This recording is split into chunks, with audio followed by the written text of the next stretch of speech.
All right. So today I want to talk about journaling and why I do it.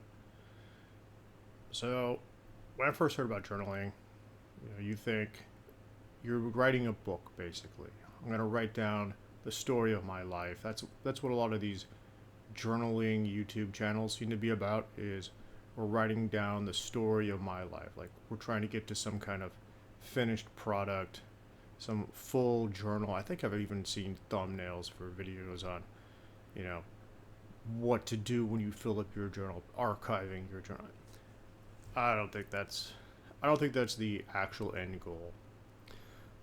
For me, when I look at journaling, I'm looking at it as how do I get an idea that's in my head out of my head?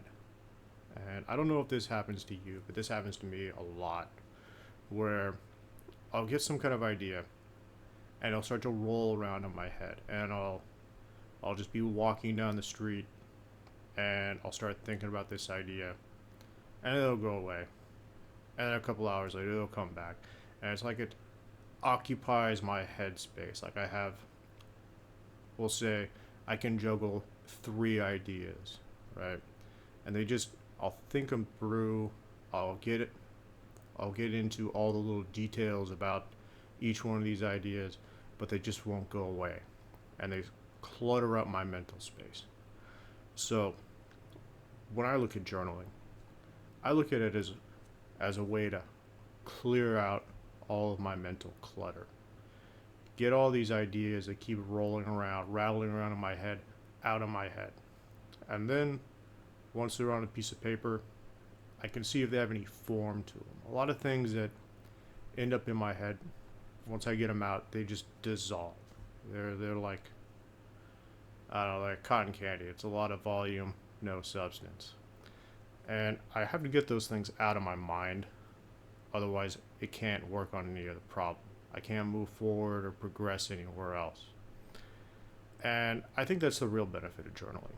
Because if you look at most people's lives, they're really boring, mine included.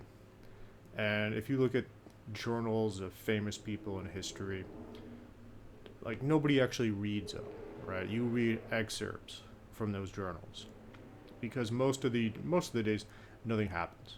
Even people that live in very exciting lives, very interesting lives, most Thursdays are just Thursday, right? You don't care, neither did they.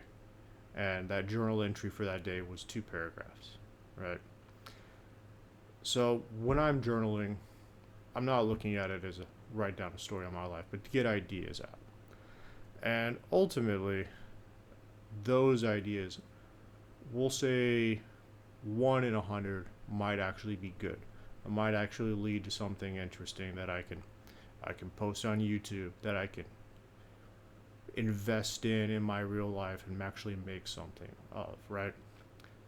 I need to get these ideas out, see if they're useful, and then make room in my mind, make room in my head for the next idea, right?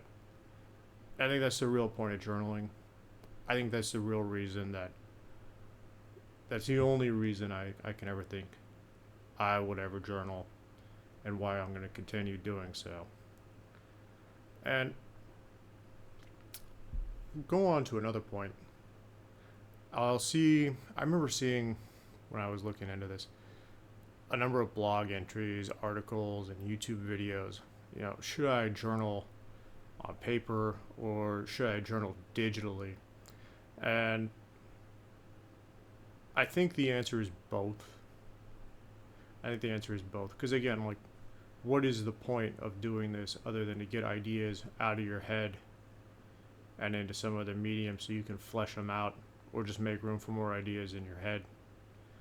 All right, like this is one of the base levels of creativity,